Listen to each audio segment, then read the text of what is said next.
Le récap info pour savoir et comprendre cette semaine avec deux invités, Chantal Carlioz, vice-présidente du département de l'Isère, présidente d'Isère Tourisme, et Laurent Reynaud, délégué général de Domaines Skiables de France. Bonjour. Bonjour. Bonjour. Merci d'avoir accepté notre invitation. Bonjour à tous. Ski sur les toits de la voiture, valise dans le coffre. Ça y est, nous serons très nombreux à prendre la destination des stations durant ces vacances de fin d'année. Les professionnels ont plutôt le sourire avec des taux de réservation très corrects et des premières neiges qui ont réveillé l'envie de glisser chez des millions de skieurs. La neige reste en effet l'argument incontournable, mais les stations doivent aussi apprendre à en développer d'autres. Quel avenir pour le ski et pour nos stations? On en parle donc avec nos deux invités, Chantal Carlioz et Laurent Reynaud.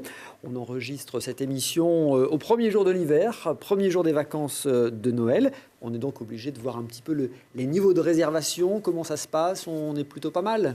Oui, on est même pour le moment plutôt optimiste et enthousiaste puisque nous sommes entre 50 à 70% de niveau de réservation entre Noël et jour de l'an, ce qui nous amène à plus de % par rapport aux 4 dernières années et plus 3 par rapport à l'an dernier. Donc des chiffres plutôt, je vais dire, qui nous permettent d'aborder la saison avec un grand sourire. Et ce, d'autant plus, comme vous l'avez rappelé en introduction, qu'il y a eu des chutes de neige importantes et que Noël et jour de l'an tombent un mardi, ce qui favorise là aussi les réservations. Les réservations se font au dernier moment et donc je crois que tout cela est bien encourageant. En tout cas, dans les stations, nous sommes tous prêts, enthousiastes. Nous avons hâte d'accueillir nos invités, nos hôtes, pour leur faire vivre les plus belles vacances qui soient et notamment la magie de Noël.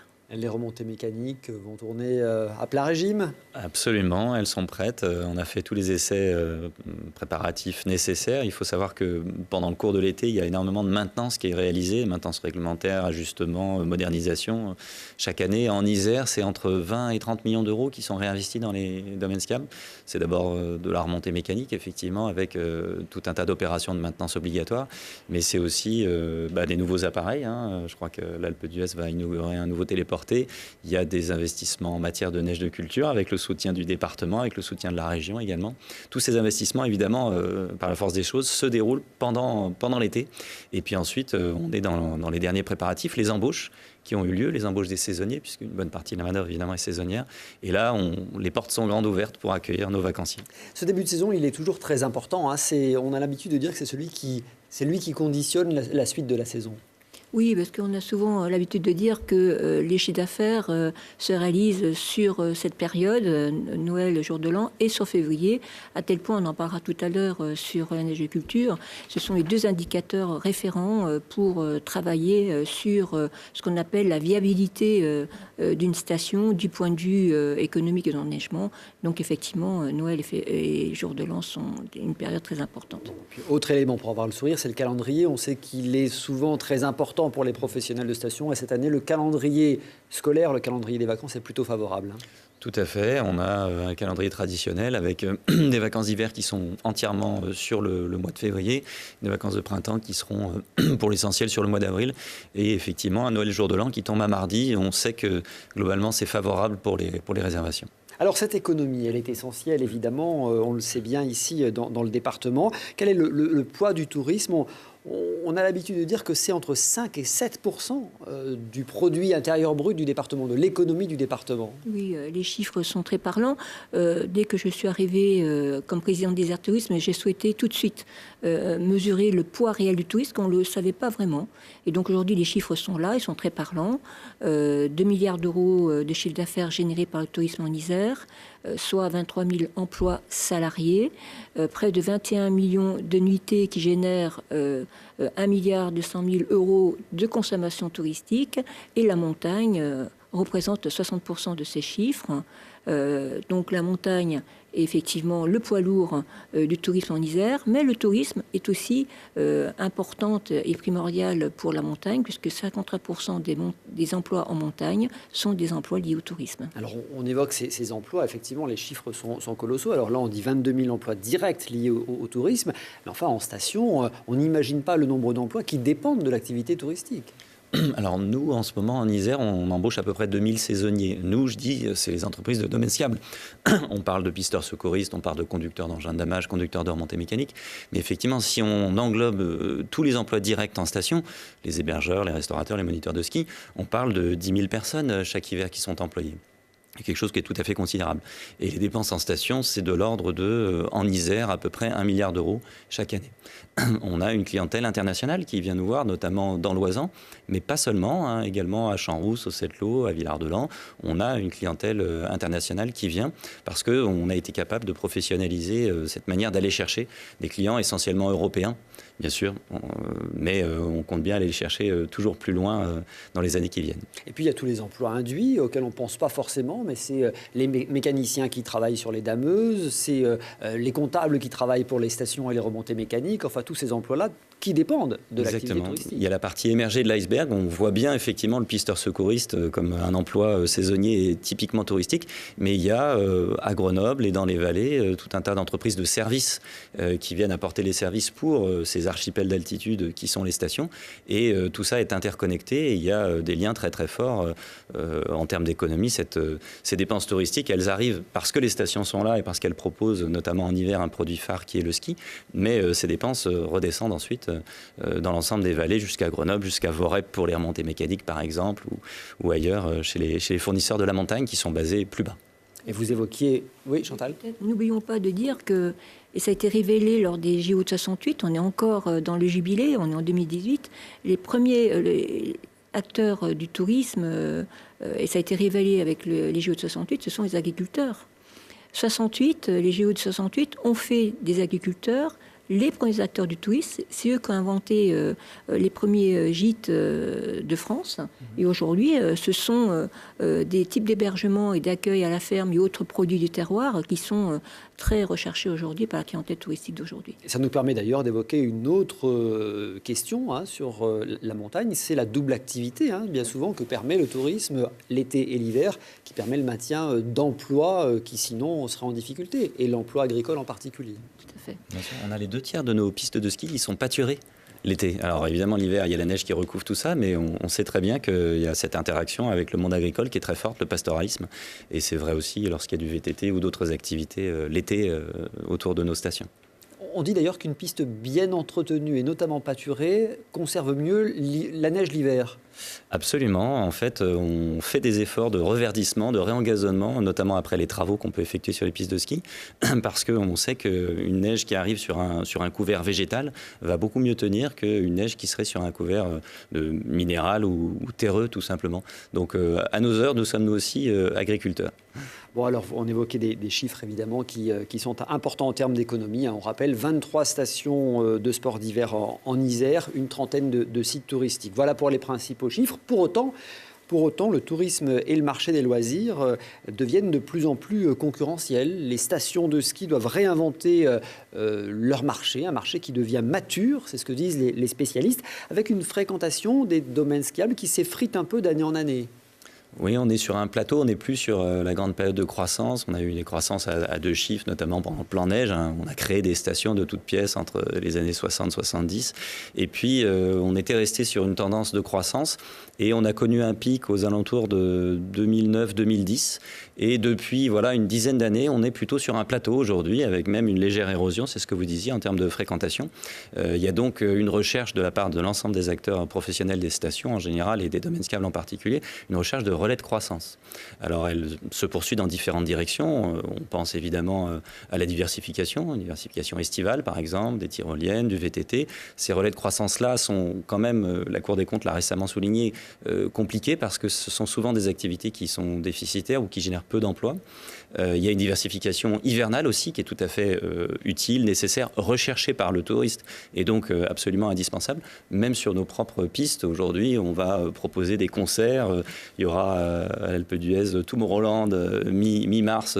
On va voir ce que ce sera ce spectacle son et musique et ski. J'ai hâte de voir ça. Mais d'une manière générale, on va beaucoup travailler en direction d'amener une fréquentation autre que strictement sportive, si vous voulez, sur les pistes de ski, à la recherche de relais de croissance. Alors on verra effectivement les pistes qu'il faut développer sur le constat quand même. On estime qu'il y a en gros 0,8% d'érosion par an depuis 2008. Depuis c'est ça, une fréquentation qui baisse. C'est pas spectaculaire non plus, mais c'est une érosion vraiment très très très lente.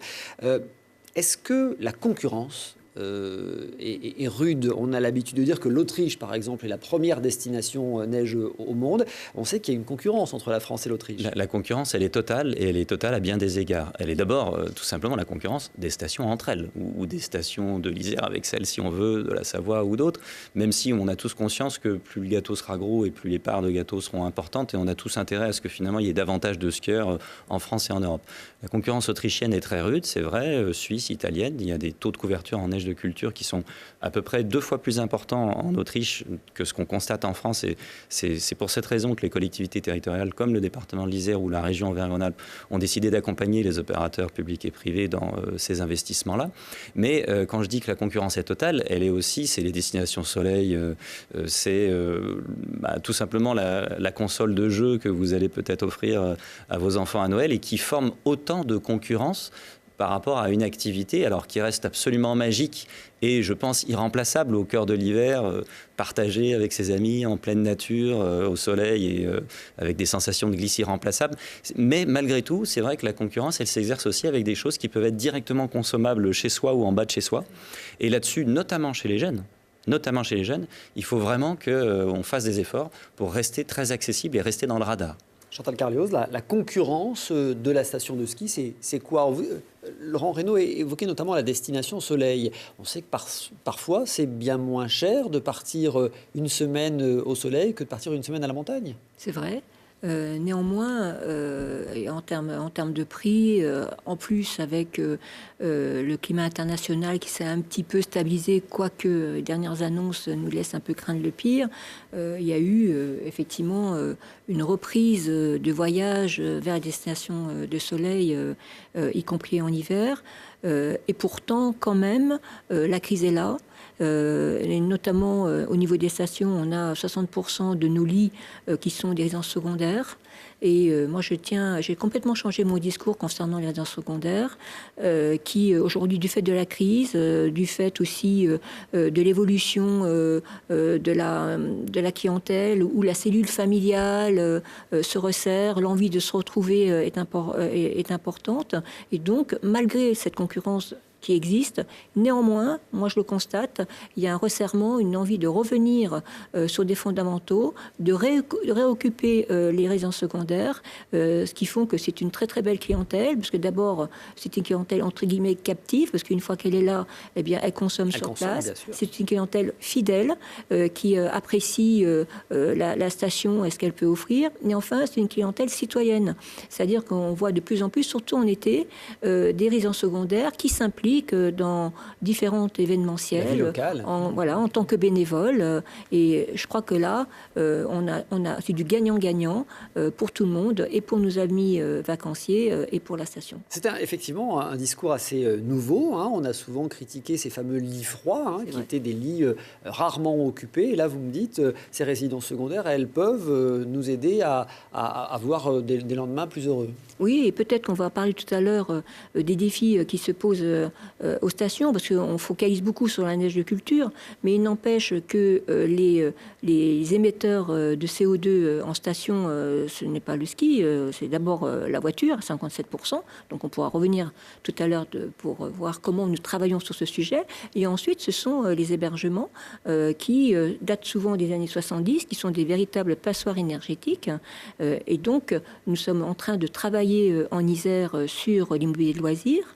Ce n'est pas pour rien que parmi les 10 stations sélectionnées par le gouvernement pour travailler sur l'immobilier de loisirs, il y en a 3 en Isère, et que nous allons travailler sur cette question, on est en train de le faire. Et l'enjeu, c'est effectivement d'amener les résidences secondaires à rénover leur logement, à les mettre en marché, mais aussi de faire un tour de table qui rassemblerait, comme l'a dit Laurent Reynaud tout à l'heure, des artisans qui, l'hiver, se retrouvent en station et qui ont intérêt à ce que la station fonctionne, et qui, l'été, sont artisans. Donc l'enjeu, c'est aussi d'amener les artisans dans le tour de table sur la question de l'immobilier de loisirs pour faire qu'ensemble, eh bien, on réussisse ce pari, parce que jusqu'ici, on n'a pas réussi à le faire, malgré différentes tentatives, à faire que tout cet immobilier de loisirs puisse être de nouveau mis en circuit et redevienne ce qu'on dit des lits marchands et donc des lits chauds. Laurent Reynaud, cette rénovation de l'immobilier de loisirs, de l'immobilier de montagne, plus généralement, elle est indispensable. Alors là, il y a deux sujets très importants qu'on vient de toucher du doigt, que Chantal Quinloz a évoqué. L'immobilier de loisirs d'une part, le bilan carbone d'autre part, et j'ai envie d'y revenir. Alors, pour rester sur l'immobilier de loisirs, les résidences secondaires, c'est effectivement un bon moyen d'avoir une fréquentation fidèle et qui, depuis longtemps, est dans la station. Ça n'est un problème que quand ces résidences sont peu occupées. 1-2 semaines par hiver, c'est beaucoup trop peu par rapport aux charges qui sont induites sur les collectivités en particulier. Donc, on a eu ces derniers temps des bonnes nouvelles sur ce terrain-là, avec par exemple tout ce qui est Airbnb. Alors je sais que les hôteliers sont pas fanats de ces plateformes, mais c'est vrai que c'est un vrai moyen pour réchauffer les lits froids. Et vous parliez, Christophe, de la rénovation des lits. Mais finalement, à nos yeux, le plus important, avant finalement de les rénover, parce que bon, s'ils sont anciens, à la limite, ça peut permettre à certains étudiants ou familles moins aisées de venir malgré tout, et ça solvabilise une partie de la demande. Mais voilà, il faut que ces appartements soient occupés. Donc l'enjeu, c'est pas tant la rénovation que réchauffer ces lits. Or là-dessus, le problème du modèle global en station français, c'est qu'il s'appuie sur un immobilier qui est souvent de la résidence de tourisme, qui est un modèle dans lequel on sait qu'on perd chaque année 3% de nos lits chauds. Donc on a une érosion forte, un débit de fuite, si vous voulez, c'est une baignoire qui se vide de nos lits chauds. On sait que chaque année, on va perdre 3% de lits chauds. Et là, on a deux solutions pour maintenir la performance du parc immobilier. Soit on reconstruit chaque année 3% de lits neufs. C'est une solution, mais dans certaines stations, on commence à toucher les bords de la boîte. On peut encore peut-être densifier. Voilà. Soit on réchauffe des lits qui sont en place. Alors après, si on vient sur le sujet du bilan carbone, c'est vrai que la rénovation, notamment thermique, mais aussi touristique finalement de ces appartements, elle peut contribuer à un meilleur taux de remplissage. Sur le bilan carbone, moi ce que je veux dire en tant que représentant des entreprises de domaine skiable, c'est que, comme l'a souligné Chantal, le bilan carbone d'un séjour au ski, c'est pour la partie domaine skiable seulement 2%. Hein. Le domaine skiable, quand vous achetez votre forfait, c'est 2% du bilan carbone de votre séjour au ski. Et la neigeculture, c'est juste 0%, puisqu'il n'y a absolument pas de production de gaz à effet de serre. Donc nous, on est plutôt les victimes du changement climatique, et je peux dire qu'on est très pointu sur ces questions-là. Donc je tiens à souligner qu'il n'y a absolument pas de production de gaz à effet de serre au travers de la neigeculture. Alors on reviendra dans un instant sur le défi environnemental des stations, mais j'aimerais encore revenir un peu sur cette érosion de la fréquentation. On a l'habitude de dire que le ski, c'est un loisir cher. Alors, c'est un loisir qui n'est effectivement pas accessible à tous, puisque aujourd'hui, on constate en France, à peu près 13% des Français sont des skieurs. C'est bien parce que, je ne sais pas si on peut espérer un jour avoir 50% des Français qui soient des skieurs. Même le football ou des sports très populaires ne sont pas à ces niveaux-là, mais ça nous donne une marge de progression. Et il faut veiller, notamment en Isère et à Grenoble, à ce que les nouvelles générations, je pense aux jeunes, restent des skieurs. Et donc, tout à l'heure, j'ai parlé de relais de croissance un peu externes, l'été ou la diversification sur nos pistes ou ailleurs en station. Mais un des gros relais de croissance, c'est évidemment les jeunes. Parce que quand on regarde la pyramide des âges de nos clientèles, skieurs, on se rend compte que cette pyramide des âges a vieilli et qu'on a des seniors qui restent skieurs parce que c'est quelque chose, on reste skieur le plus longtemps possible quand sa santé le permet. Aujourd'hui, on est en santé, on est en bonne santé tard et donc on peut continuer à skier. Par contre, chez les jeunes, il y a cette extraordinaire concurrence des loisirs et il y a une forme de distanciation à l'égard de la montagne. C'est pas vrai que de l'hiver. C'était quelque chose qu'on constate également sur la randonnée ou les autres activités en montagne. Et nous, ce qu'il faut qu'on fasse, c'est qu'on soit capable de remettre dans le radar des jeunes la montagne, été comme hiver. Et pour ça, il faut être capable de raconter une histoire qui soit conforme à nos valeurs, nos traditions, et conforme aussi à la modernité des valeurs attendues aujourd'hui par les jeunes. Chantal Quinloz, moi, j'ai pas l'impression quand même que le ski soit si cher que ça. Je pense qu'en Isère, on peut skier quasiment à tous les prix. Oui, et puis on a la chance d'avoir des massifs très diversifiés où on va de 1000 mètres à 4000 mètres. On a fait preuve de beaucoup de créativité, d'imagination. On n'est pas obligé de prendre des forfaits à la journée ou à demi-journée. Maintenant, il y a le flexi forfait où c'est à l'heure même quasiment. Voilà. Oui. Voilà. Mais je voudrais revenir sur la question des jeunes. Il y a une analyse qui a été faite là sur justement le rapport des jeunes à la montagne. Parlons un petit peu de la génération Z, ceux qui sont nés en 2000. Ce qui ressort, c'est plusieurs choses. D'abord, c'est des enfants de la crise. premièrement. Deuxièmement, c'est les enfants de l'Internet. Et troisièmement, ça veut dire que ce sont des jeunes qui ont un comportement qui a évolué par rapport à l'appréhension du loisir. Ça veut dire quoi? La première chose que l'on voit, le prix, effectivement, est important par rapport aux jeunes. Deuxième chose, c'est que, effectivement, l'apprentissage du ski. 54% des jeunes entre 15 et 25 ans disent n'avoir jamais chaussé de ski. Donc, à partir du moment où ils n'ont pas chaussé de ski, on n'imagine pas qu'ils vont plus tard, avec leur famille, faire du ski à leurs enfants. Et ce qu'a dit Laurent est très important, parce qu'il y a tout ce cycle-là qu'on a connu et qui n'existe plus. C'est-à-dire que lorsque un enfant faisait une classe de neige ou allait dans une maison d'enfants, il gardait de son séjour un souvenir merveilleux. Donc il revenait avec ses parents. Ça, c'était le deuxième effet qui se coule. Et puis le troisième, eh bien, une fois adulte, il revenait avec ses enfants.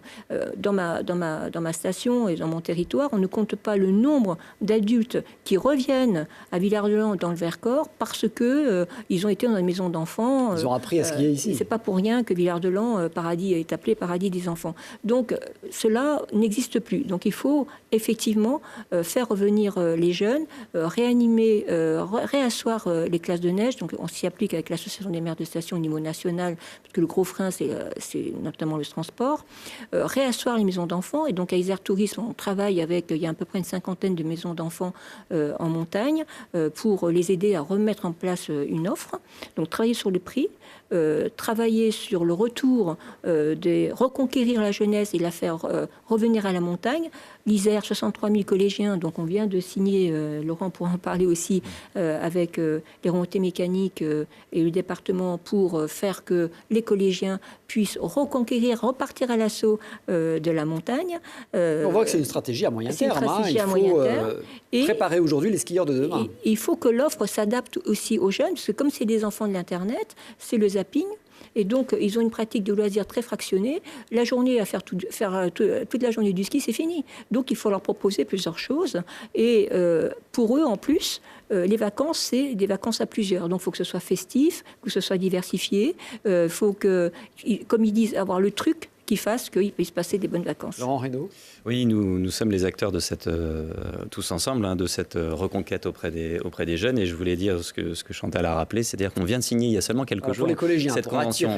Pour les collégiens, et il faut souligner l'important travail qui est fait grâce aussi à l'académie, grâce aux enseignants et aux principaux des collèges qui ont cette énergie de sortir les enfants des collèges pour les amener découvrir. Et c'est aussi un projet pédagogique.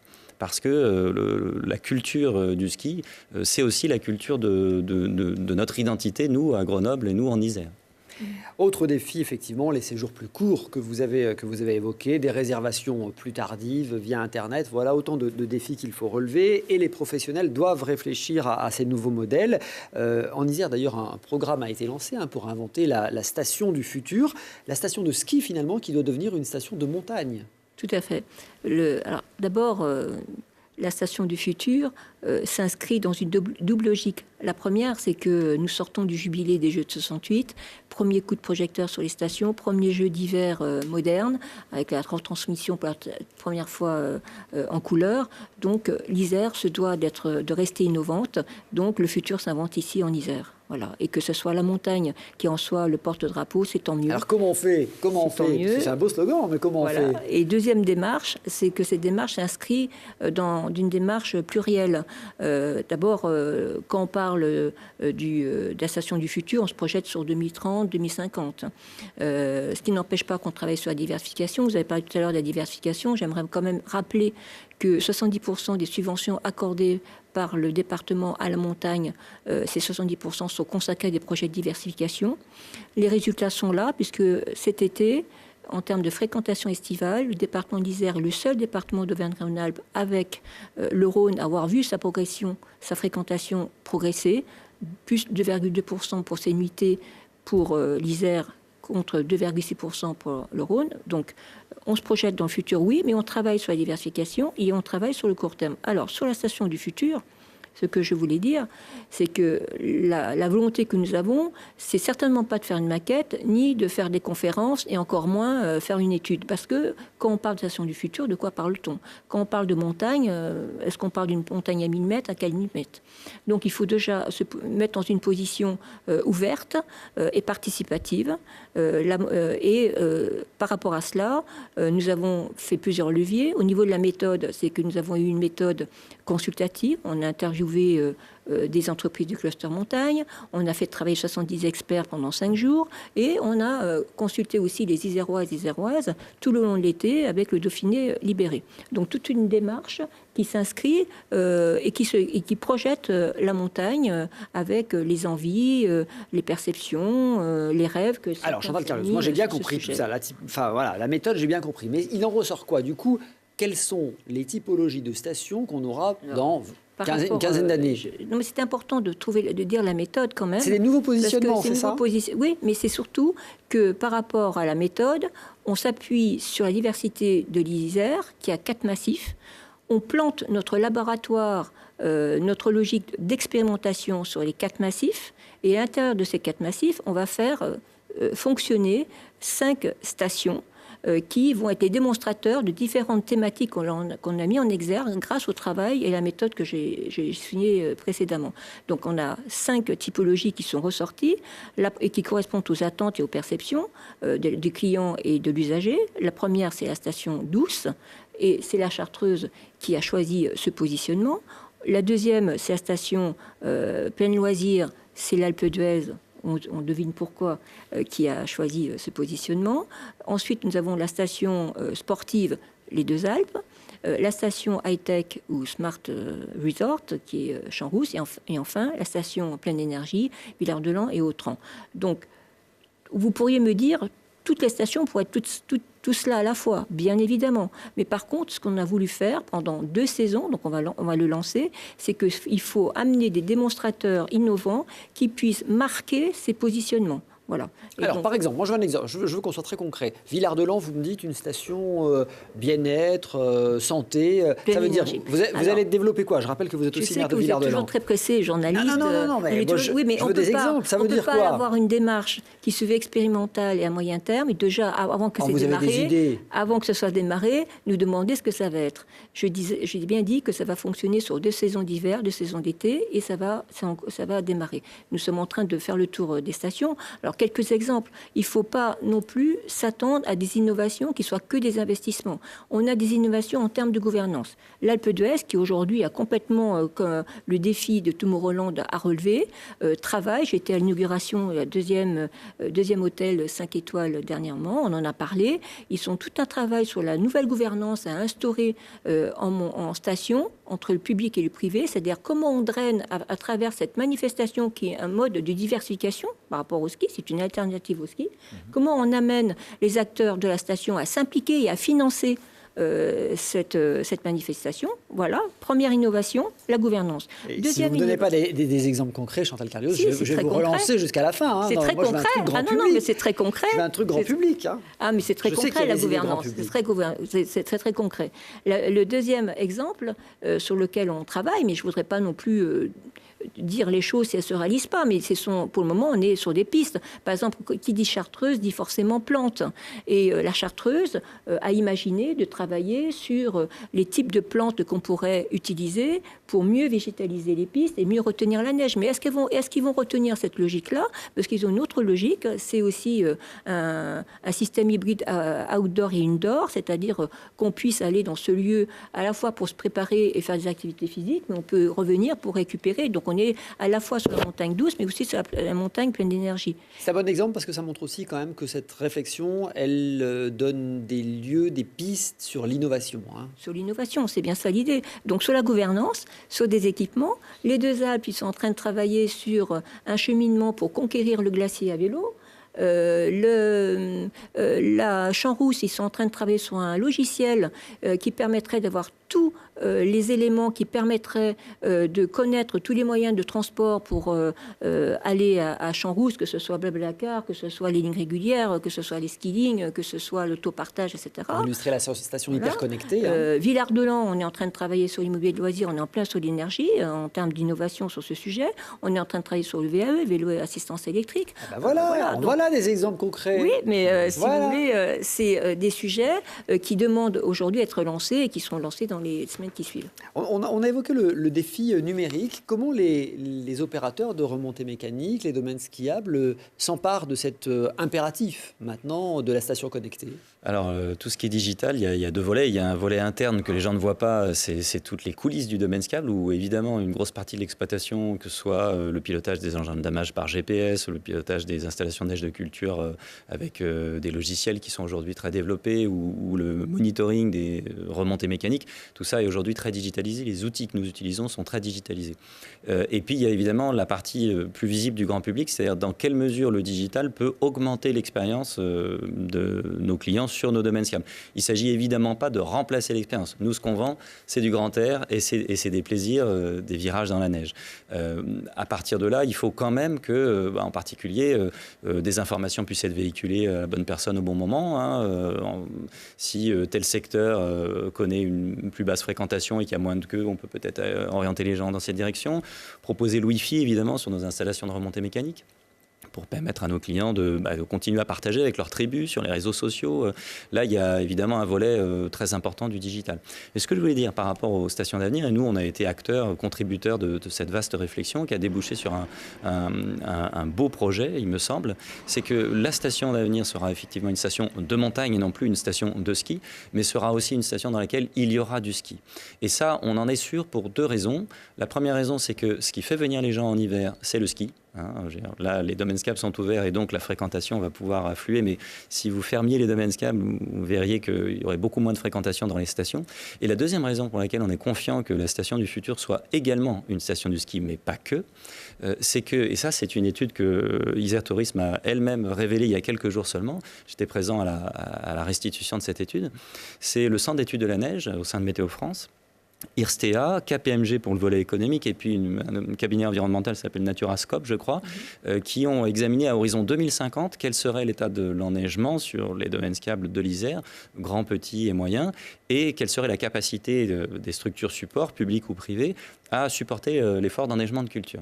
Et je veux dire que cette étude nous a tout à fait confortés dans nos stratégies qui sont déployées de damage d'abord, de préparation des pistes et aussi d'enneigement de culture, parce qu'elle révèle qu'à horizon 2050, sur les pistes de ski, on a un niveau d'aléa d'enneigement qui est plutôt plus faible grâce à l'ensemble des savoir-faire et des techniques qu'on déploie que celui qu'on connaît aujourd'hui en 2018. Sachant qu'à côté des pistes, en revanche, on passerait, selon les simulations du GIEC, de un hiver sur 5 difficile à un hiver sur 3.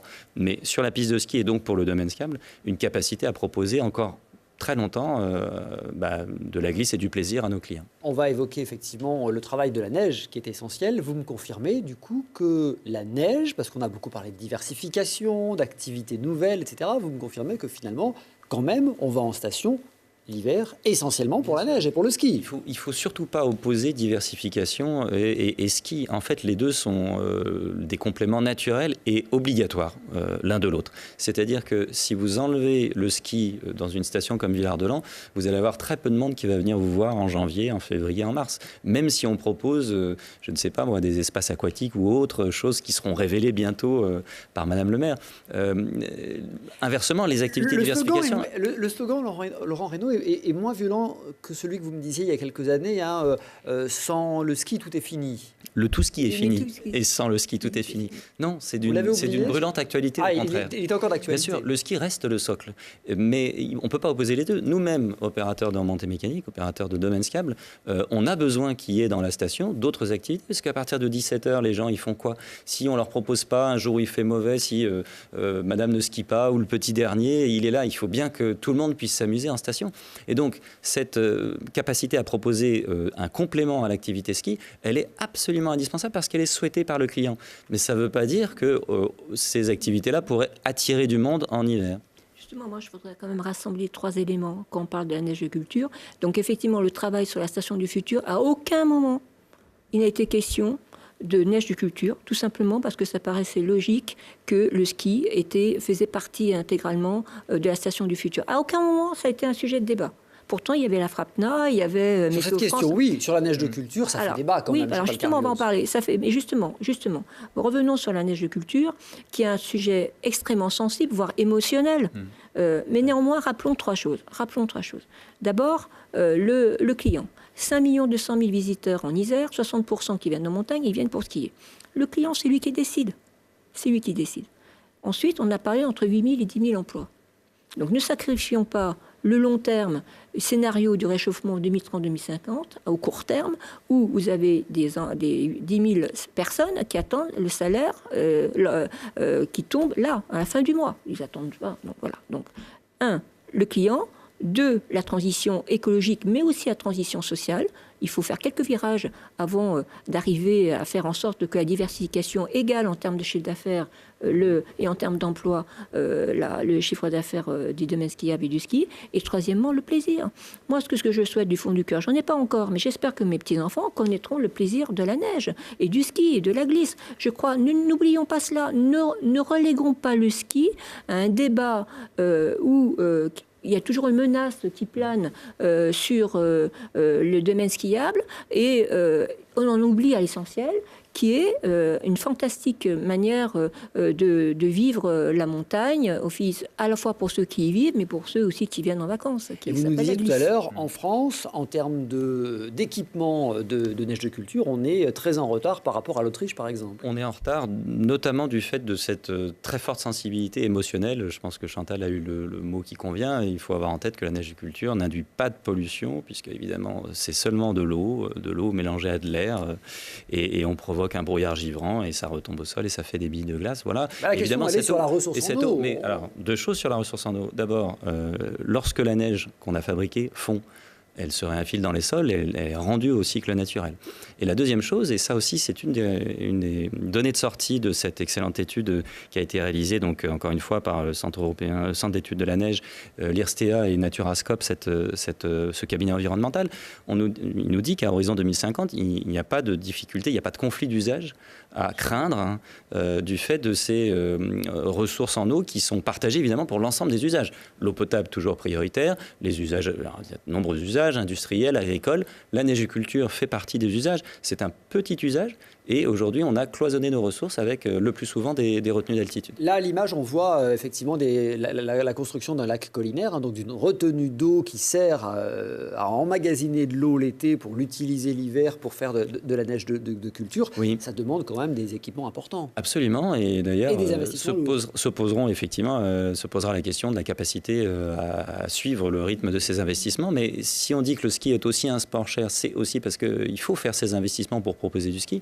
Mais ces retenues d'altitude, elles sont notre garantie qu'on aura l'eau pour fabriquer et que l'eau qui aura été prélevée à des périodes d'abondance, notamment au mois de mars, avril, mai, juin, lorsque il y a vraiment énormément d'eau en montagne, cette eau qui aura été mise de côté à ce moment-là, on est sûr qu'elle ne manquera à personne. On est sûr qu'elle ne sera pas en conflit lorsqu'on en aura besoin au mois de novembre, au mois de décembre pour produire de la neige. Chantal Carlioz, il faut quand même aider le département à sans complexe, décider de soutenir les investissements en neige de culture. Je vais revenir juste sur ce que vient de dire Laurent, sur les retenues collinaires que vous avez soulignées. Je pense que le maître mot, on parle de diversification, mais moi je parle aussi de polyvalence. Je pense qu'il est important aujourd'hui, lorsqu'on parle de stations, c'est mettre l'accent sur la polyvalence des équipements. Aujourd'hui, les remontées mécaniques servent autant l'hiver que l'été. On peut presque dire, dans ma station, avec Vélo Vert Festival, que les remontées mécaniques fonctionnent toute l'année, pour à la fois, bien sûr, l'hiver pour les skieurs, mais aussi l'été pour les vélos dans tous leurs états. Une retenue collinaire, c'est à la fois, effectivement, pour l'enneigement, mais c'est aussi un plan d'eau pour des réserves incendies, pour les alpages, pour les loisirs, etc. Donc, maître mot, diversification, oui, mais polyvalence des équipements. C'est-à-dire qu'un euro que l'on investit dans ces équipements serve à plusieurs usages. Et je terminerai en disant que ça sert autant aux touristes. C'est-à-dire qu'un euro investi dans le tourisme concerne aussi la qualité de vie des habitants. Lorsqu'on investit dans une piscine qui fait partie d'une diversification, y compris hivernale, parce qu'on va aussi à la piscine en hiver, ça profite autant aux touristes qu'à la population. Concernant le département, On a voulu sortir justement de ce débat avec les deux extrêmes, ceux qui sont les tenants du tout-ski et ceux qui disent plus jamais du ski. Au milieu, il y a une voie médiane qui s'appelle la concertation, la discussion et le débat, qui doit aboutir forcément sur des décisions, le tout sur la base de données scientifiques et objectives, et c'est l'objet de cette étude. Il nous reste 30 secondes. Je ne veux pas qu'on parle de montagne et de tourisme en montagne sans parler des refuges. On a une offre de refuges absolument exceptionnelle qui sont maintenant plus uniquement des zones de halte, mais qui sont des destinations par elles-mêmes. Merci d'évoquer les refuges, parce que c'est depuis le transfert de la compétence économique, on ne peut plus aider les hôtels qui restent le fleuron de l'hébergement touristique, et on se focalise sur les refuges. Moi, je dis que par rapport à la jeunesse tout à l'heure, qui met en avant plus le partage que la performance, notamment sportive, quand on vient en montagne, et puis qui recherche l'émotion, les refuges, et qui sont très éco-sensibles, les refuges peuvent complètement répondre à cette attente de la jeunesse, parce que forcément, quand on va en refuge, on arrive à un point de vue phénoménal. Forcément, on nous attend avec des produits du terroir et du chocolat chaud, et forcément, on passe des moments de convivialité formidables dans ces lieux de bois et autres qui reflètent complètement la culture montagnarde. Merci beaucoup Laurent Reynaud, Chantal Carleos. Merci d'avoir été avec nous, les invités du Récap Info, les derniers invités de l'année. Passez de très très belles fêtes. Très belle, à vous aussi, très belle fête et joyeux Noël. Merci à tous de votre fidélité. Retrouvez-nous tout de suite sur Internet pour le supplément, le bonus du Récap Info avec nos invités.